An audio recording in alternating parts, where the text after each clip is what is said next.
Good evening, ladies and gentlemen. It's been a weird day for not just Baltimore sports, but DMV sports as well. We're going to get into it before I go into my bed and get some rest and head to school tomorrow. I'll start with football. First of all, I've been reading you guys' comments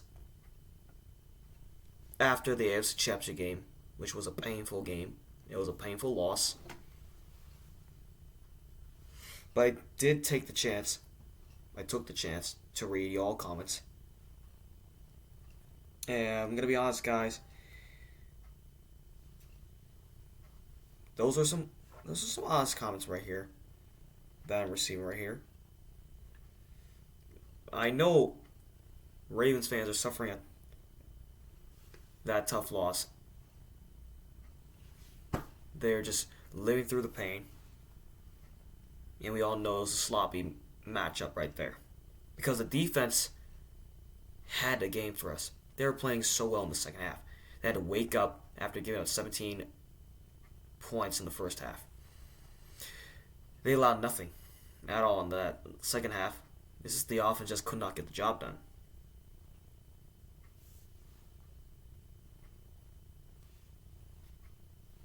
But we'll say this though. I will say this though. I feel that was our best opportunity to get to the Lombardi Trophy game with that defense. That was one of the best defenses I ever seen in my life as a Ravens fan. But I just feel like we just wasted a big opportunity right there. That was the best defense we ever had. And there's going to be clearly a change heading into next year. And it's already happening fast. More news broke out this week after the championship game. Mike Macdonald's gone, and he's now the head coach of the Seattle Seahawks. Congratulations to him. He's now the youngest head coach in the NFL at age 36. He's just too good to be a defensive coordinator. Now he's going to elevate Geno Smith and the Seahawks to a contending team. Shout out to him. He deserves all the credit in the world. Now, because of that move, the Ravens immediately promote former linebacker coach and former linebacker himself, Zachary Orr. I know him very well since 2016.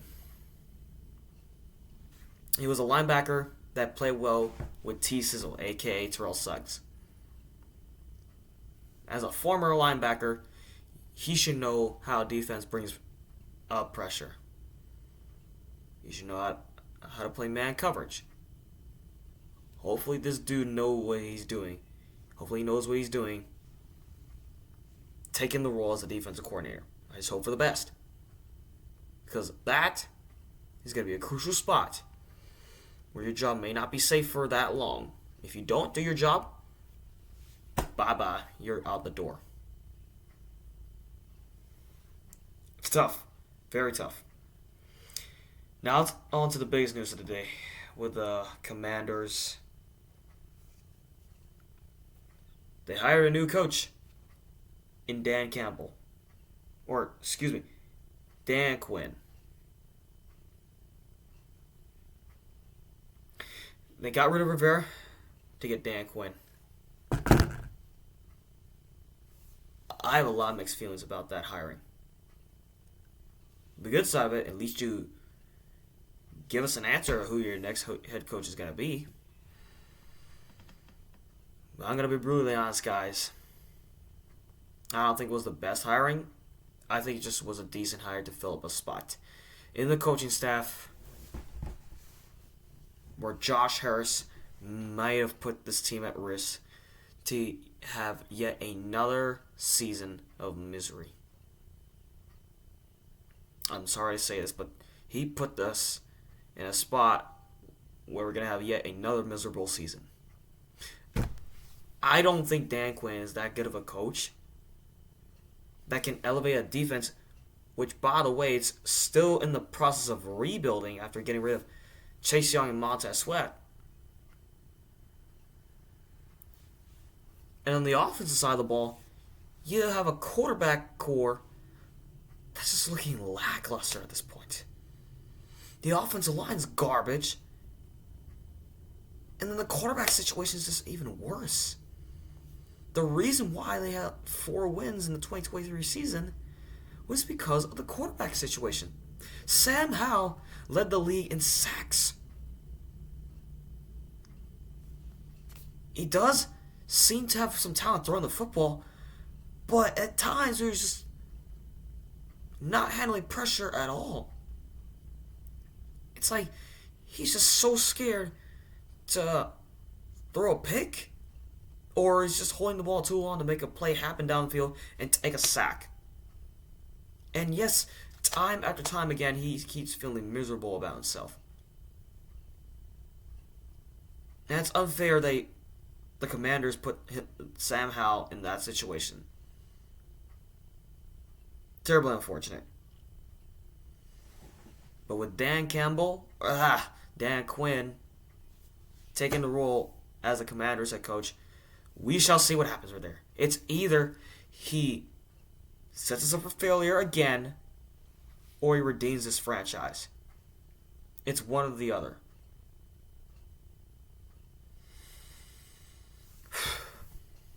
Now on to the Orioles.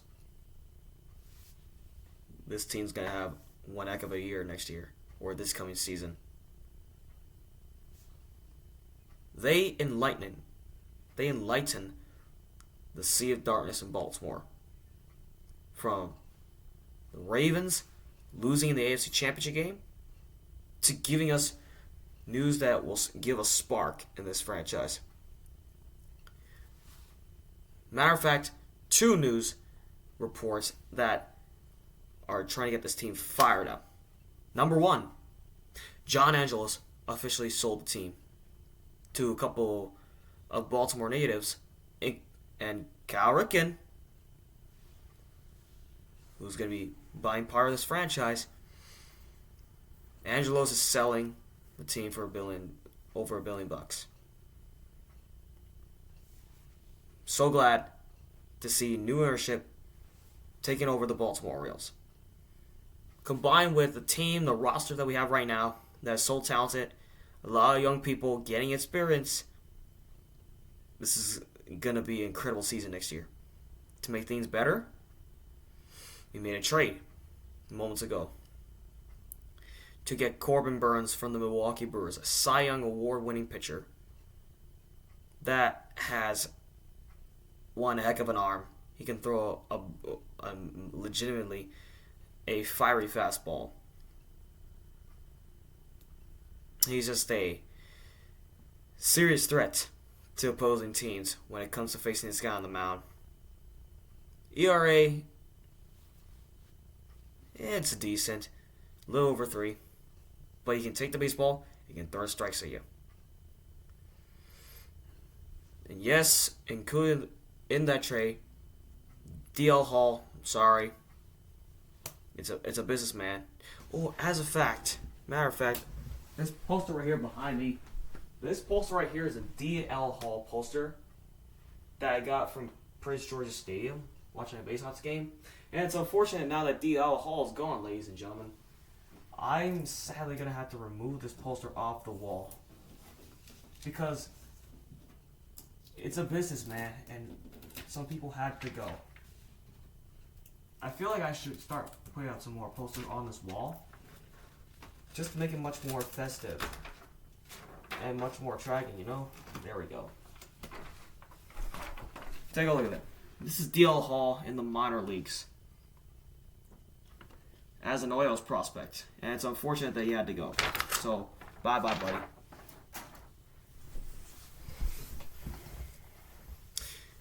The Orioles are starting to put together a franchise that's built to win and to take things seriously on the field and off the field. They ain't messing around now. This is the Baltimore Orioles of 2024 in a nutshell. And I cannot wait to see how this team is going forward. As for the Ravens, I know it's still a painful week for us since that loss in the AFC Championship game against the Kansas City Chiefs. But we shall see what the franchise can do from here. John Harbaugh's still here. I doubt that we're just going to keep finding ways to come up short. We'll just have to wait and see. As long as you have this guy at the helm, that's what's going to keep winning you games. And he literally saved his job back in 2018 when he was on the verge of getting fired. He saved John Harbaugh's job. That's the reason why he's the answer to this team. The franchise is led by our franchise quarterback. It's not just the defense that's carrying us. The franchise quarterback himself owns accountability, and he maintains the leadership. He's the one leading the squad. And that trip to Las Vegas was in his hands when we played the Chiefs. The trip to Vegas was right there. You had to play a full 60-minute game. And there you go. And it in a snap. That dream is gone. And the season ended like that. But it is what it is at the end of the day. Like I said on my first video of this channel, you overcome adversity. You take a look at yourself at what you can do better to influence the outcome of the game. And what can the team do to improve. I think there's a lot that can improve with the Baltimore Ravens moving forward. And now that we're going to let go of a lot of older guys on this roster, we shall see what the younger guys can do. Because they got the proper leadership from those veterans that we had to sign on this team. Now it's their turn to step up for the 2024 season. We'll get into more of that tomorrow. Feeling tired right now. And we will make a video tomorrow about the future of Baltimore sports and more info on the Commanders getting Dan Quinn as their next coach. But until then, the Ravens, go Orioles. With that being said, that's all I gotta say, guys. Thank you so much for watching, and let's get it.